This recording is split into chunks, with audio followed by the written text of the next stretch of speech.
The 2018 Porsche 911 needs crash test information, yet there's a full supplement of standard well-being frameworks on all autos. Government and autonomous analyzers can't keep a Porsche 911 sufficiently long to destroy it, and we won't resent them for it. Porsche has gotten away government crash testing for the greater part of its models.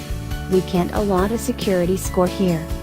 Truant crash information. The 911 packs a standard supplement of well-being frameworks including front driver and traveler airbags and Porsche's side effect airbags that blow up upward to ensure tenants. Entryway fortifications support the car's well-being in side effect crashes. Soundness and footing control are standard on all roadsters and convertibles, and Porsche's rollover insurance is standard on convertibles. Kindly keep the sparkling side up.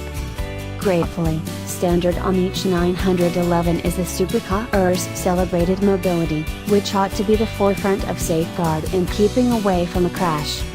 It easily situates just two individuals, it has no crash test information, and its styling hasn't essentially changed since it was new for our fathers. But here we are. In the event that your flavor is a GT3 or GT2 RS, demonstrate, your execution is constrained for the most part by your dauntlessness, and our regard is boundless. By and by, the 911 is a two-seater with better than average space for outfit. Porsche's notoriety for building the regular supercar is entirely pertinent if the RSVP is 4+1 as it were.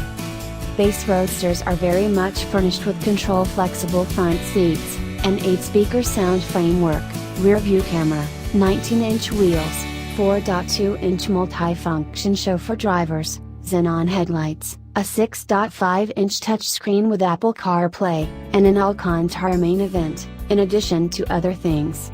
In each rendition, Porsche's fastidious fit and complete is in full view, no detail is neglected in a 911.